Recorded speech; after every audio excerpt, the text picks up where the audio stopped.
The courtroom was quiet enough to hear my pulse. Kara's hand stayed on my wrist like a leash. "Smile, Mom. Soft smile. You're safe with me." Her thumb rubbed my skin in little circles. "And don't volunteer anything. Let me handle it." I stared at the judge's bench like it might wobble. "Remember what we practiced? Confused, tired, grateful." Kara leaned closer, breath sweet as gum. "If you mess up, they'll think you're fine. Please." Then the judge asked one simple question. Not loud, not cruel, just precise. And Kara's devoted daughter smile broke. Let me go back. Back to the night I thought my grief was finally easing. Cold, salt air poured through my open window. The sky over the water burned orange, then pink, then bruised purple. I had a folder on my lap from the estate office. Thick paper, seals, final signatures. For the first time in months, I felt something close to relief. My sister, Tessa, was gone. But she had left me everything. The coastal house she loved, the accounts she built quietly, the heirlooms our grandmother kept in velvet boxes. The numbers were so large they stopped being numbers. They became doors opening, safety, options, breath. I was in my late 60s, retired after decades in family psychology. I lived carefully. I always had. And now, suddenly, wealth. I couldn't wait to tell Kara. My daughter had been so supportive, everyone said. She had insisted I move in after Tessa died. "Mom, you shouldn't be alone right now. Stay with me. We'll take care of you." Kara lived in Maple Terrace. Neat lawns, quiet streets, the kind of suburb where people wave the same way every morning. Kara's house was beige and tidy. The guest room was mine. Juno lived there too, my granddaughter, brilliant, focused, sharp. She had finished her degree recently. I imagined Kara's face lighting up. I imagined Juno's laugh. I imagined finally exhaling. The house was mostly dark. Only the kitchen light glowed. I parked, grabbed my purse, and walked toward the side entrance. The kitchen window was cracked for evening air. I heard two voices, a spoon clink, a laugh. I was about to call out. Then I heard my name, and my body went still. So, Nora really gets it all. My hand froze on the doorknob. Everything? Like the house too? The estate is huge. It's confirmed. It's all hers. All of it. My throat tightened. I didn't breathe right. I listened like my life depended on it. "How did you find out before she did?" "You said you'd know first." I did know first. I've had access for months. Kara's voice sounded different. Not warm, not motherly. Flat, controlled. Remember when I helped her set up her new phone? I put monitoring on it. Calls, texts, everything. She won't notice. The world tilted. I pressed my palm to the wall to keep upright. "So when do we start?" "Tomorrow." I already arranged prescriptions, appointment, evaluation, microhook.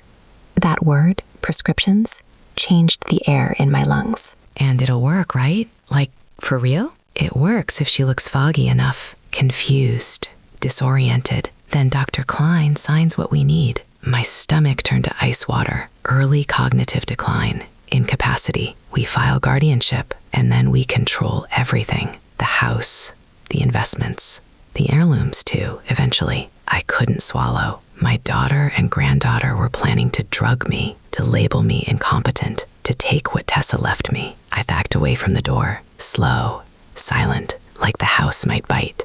I made it to my car and sat shaking. The sunset I'd admired earlier was gone.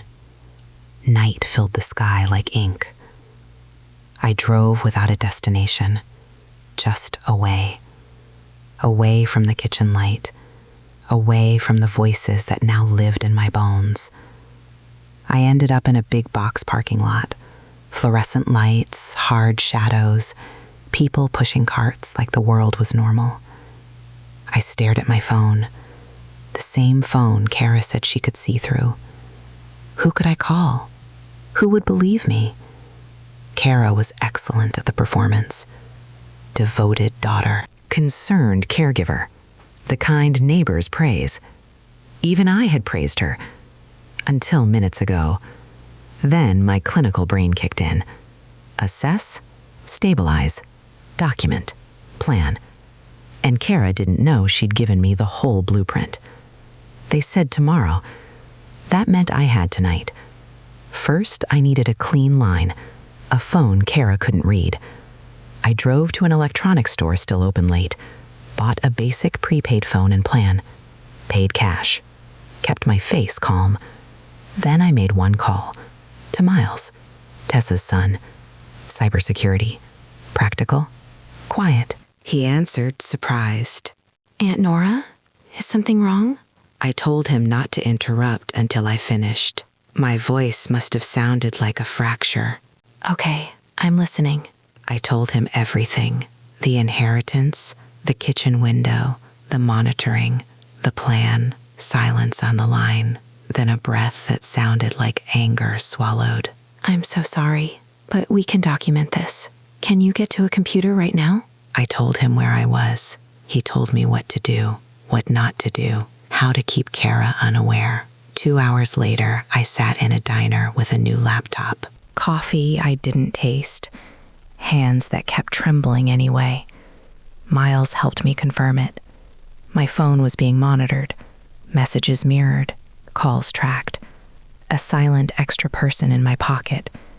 It had been there for months, long enough to make my skin crawl. Miles set up a secure vault for everything we found. Time-stamped, backed up, organized, court-ready. Don't change your regular phone. Don't clean it. Let her think she's still watching. Use the prepaid for anything private. I whispered thank you like a prayer I didn't believe in anymore. I slept in a motel that night. Cash again. Curtains that smelled like bleach. A bed that creaked under the weight of betrayal.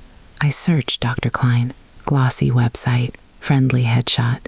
Then a state database entry. A complaint years back about questionable evaluations. No lasting discipline. But the smoke was there. Kara hadn't picked him by accident. At dawn, I made my plan physical. Testing strips meant for common sedatives. A small camera for the guest room. A voice recorder that activated by sound. I used a credit card Kara didn't know existed. An old emergency account I'd kept quiet. I'd never been so grateful for my own caution. Then I called Kara from my regular phone. Bright voice, cheerful tone. I bought myself time with a lie. Mom, are you okay? We were worried. How was yesterday? Any news? I apologized for not coming home. I said dinner ran late. I said I'd return that afternoon. Oh, good. No worries. Just don't scare us like that. Her concern was perfect. That's what made it horrifying. I spent the day preparing. I practiced slight confusion. Not dramatic, not silly, the believable kind. I reviewed cognitive screening patterns. Not to cheat, to avoid overacting. Microhook. The tiniest mistake can ruin a trap, yours or theirs. I hid the camera in a hollow decorative clock, a perfect view of the door and dresser. I tested the recorder under a folded scarf. Clear, sensitive. Late afternoon, I drove back to Maple Terrace. My hands were steady. My stomach wasn't. Kara opened the door with a hug that felt like a costume. Mom, we missed you. Come in. Juno made dinner. Your favorite. The kitchen smelled like comfort. Butter, lemon, garlic. Comfort can be camouflage. Grandma, perfect timing. Juno smiled at the stove like nothing was wrong. I hugged her and felt something inside me split again. They refused my help. They guided me to a chair. They watched me like I was a timer counting down. Then Kara said it, casual, sweet, deadly. Mom, why don't you make Grandma her tea? The one she likes. There it was, the delivery system disguised as love. I watched Kara choose my favorite mug. I watched her steep herbs. I watched her stir. Then she turned her back for one brief moment. Her shoulder lifted. Her hand dipped to her pocket. Quick, practiced. Here you go, Mom. Drink up. You look exhausted. I lifted the mug. I let it touch my lips. I pretended to sip. I did not swallow. I kept talking. I kept smiling. I let them think the fog was on its way. When they looked away, I poured some tea into a bottle. Evidence doesn't need permission. Dinner was almost unbearable. Kara asked if I felt okay, again and again. Juno refilled my water like a nurse following orders. Microhook. They weren't feeding me. They were timing me. After dinner, I played my next move. I said I felt tired. I said I might go to bed early. Of course, Mom. Sleep well. I'll check on you later. I locked the guest room door. Then I tested the tea sample. The strip changed immediately. Bright, unmistakable. A sedative class common enough to hide in plain sight. I sat on the bed and cried. Not from fear. From confirmation. From the way reality stops arguing. My daughter had actually drugged me. I checked the camera. I checked the recorder. Both running. Then I texted Miles. T positive. Devices running. Evidence started. Don't drink anything they give you again. Keep acting normal. Tomorrow we capture patterns. I'm coming in person soon. The next days became a slow horror. Coffee offered mile. Juice placed too carefully. Vitamins that appeared when no one was watching. I avoided swallowing anything I didn't control. I rinsed mugs when I could. I tapped samples when I couldn't. Once I saw Juno's hand over my yogurt. A crush motion. A glance to Kara. I asked what she dropped. Nothing, Grandma. Just a supplement. You're always forgetting yours. I nodded like I believed her. Later, I threw the yogurt away. Quietly. At night, I reviewed footage. Kara entering my room when she thought I slept. Opening drawers. Checking my bag. Planting bottles with my name printed neatly. She wasn't just poisoning my body. She was poisoning my paper trail. I began performing confusion. Carefully, gradually. I asked the day. I forgot a neighbor's name. I stared at buttons too long. I apologized with shame. Kara watched me with satisfied calm. It's okay, Mom. It happens. I'm here. I'll keep you safe. I thanked her. My voice tasted like ash. Then came Dr. Klein's appointment. Kara framed it as routine. Just a baseline, she said. Nothing scary, she promised. The office smelled expensive. Soft music. Furniture chosen to calm people into compliance. Mrs. Hale, welcome. Kara says she's concerned. We'll just talk. His voice was smooth in a way that made my skin tighten. He asked questions designed to trap. Date. Location. Simple math. I answered slowly. I missed just enough to look declining. Not enough to look fake. I'm worried. I think your family should consider legal protections for your safety. I let my voice quiver. I played the frightened mother. I nodded like I needed saving. On the drive home, Kara's joy leaked through her concern. Mom, he called me. He's concerned about you. He thinks guardianship might be necessary. I asked what that meant. I asked if she'd control my money. I asked if I'd be protected. I'd help you make decisions. Healthcare, too. You won't have to worry. I'll do everything. That night, I didn't sleep. Not from fear. From rage so sharp it made my teeth ache. The next morning, Kara said she filed the petition. Court date set a few weeks out. She spoke like it was a calendar invite. It'll be fine, Mom. Just a formality. I'll handle it. And that's when Miles told me the part Kara didn't expect. I called Miles from the prepaid phone. I gave him the date, the speed, the confidence. He had more, not guesses, proof. Unauthorized account access, transfers, a forged authorization trail. Smaller thefts meant to hide inside my decline.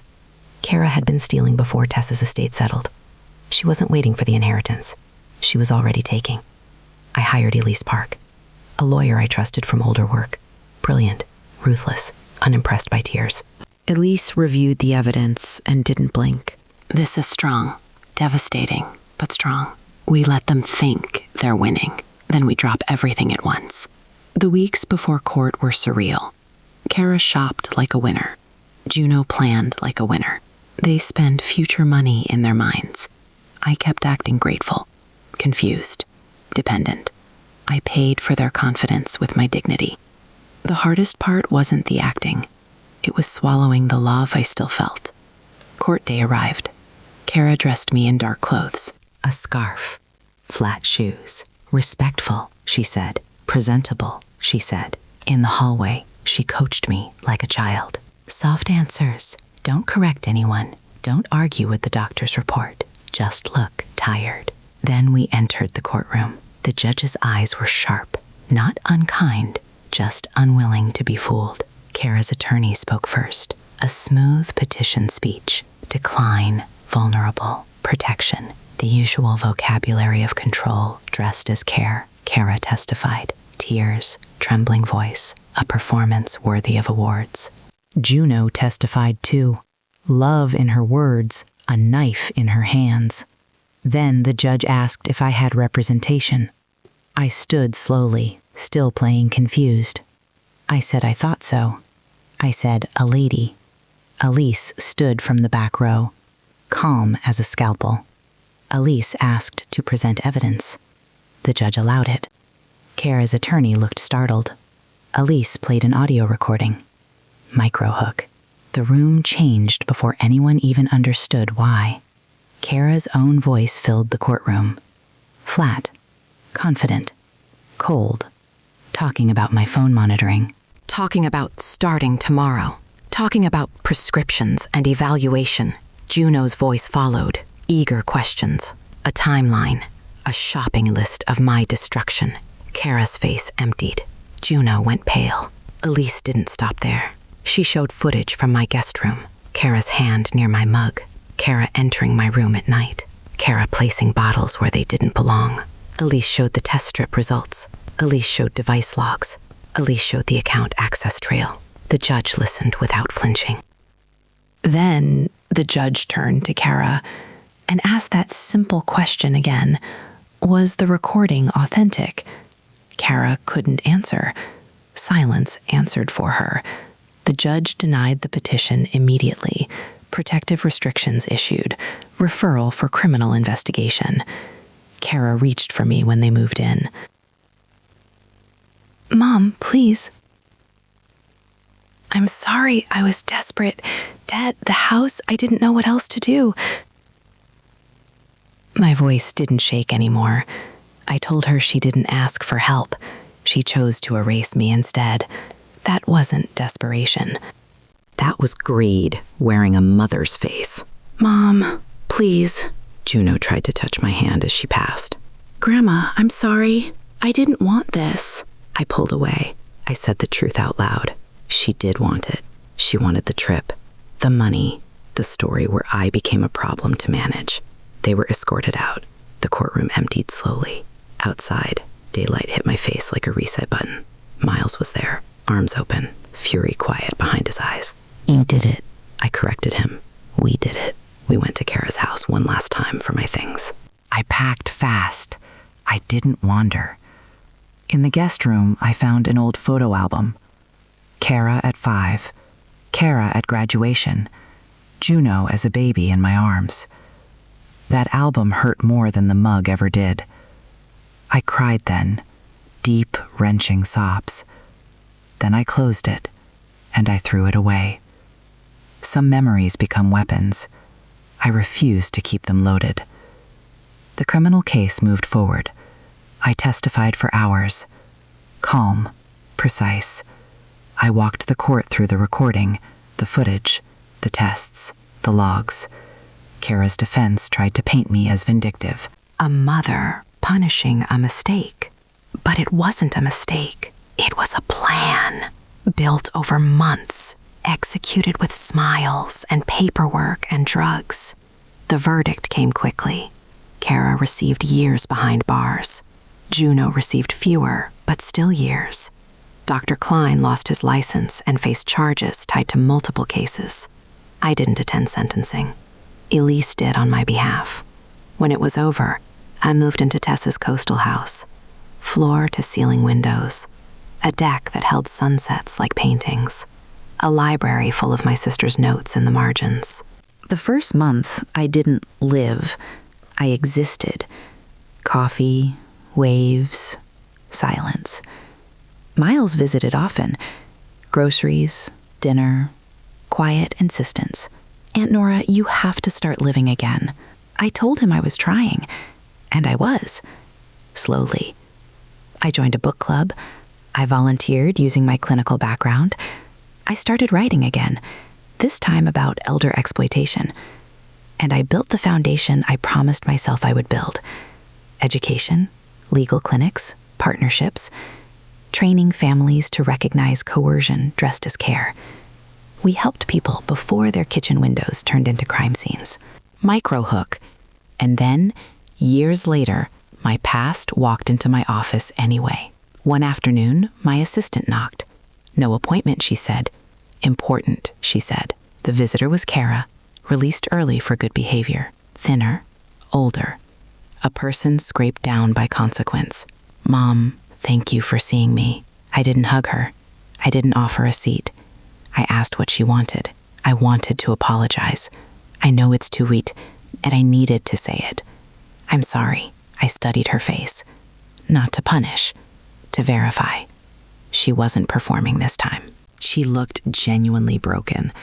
And still, too late. I told her I appreciated the apology. Then I told her the truth. She didn't just try to steal money. She tried to erase me. I understand. She placed an envelope on the table. It's the money I took, with interest. I worked. I saved. It took a long time. It's not enough, but it's something. She turned to leave. Her shoulders were small in a way they never were when she held power. I said her name once, not softly, not cruelly, final. I told her I hoped she built a better life. Better choices. Better person. But I couldn't be part of it. I didn't want to see her again. Goodbye, Mom. She walked out. Out of the office. Out of my life. I opened the envelope after she left. A cashier's check. A small note. Apology. Hope. Love. I sat there holding it and cried. Not for the money, for the relationship I would never get back. That evening, I went home to Tessa Stick. The sky turned orange, then pink, then bruised purple. The same colors from the day I thought my life was improving. I raised a glass toward the horizon. Not celebration, survival. I thanked Tessa quietly, not just for the inheritance, for the life it forced me to build from ash. Then I went inside and opened my laptop. I had work to do. A fundraiser tomorrow. A hearing next week. A room full of people to teach how care can become a con. I was older now, wiser in a way I never wanted. I had lost Kara and Juno to greed, but I had found myself in the process, and I would not be erased.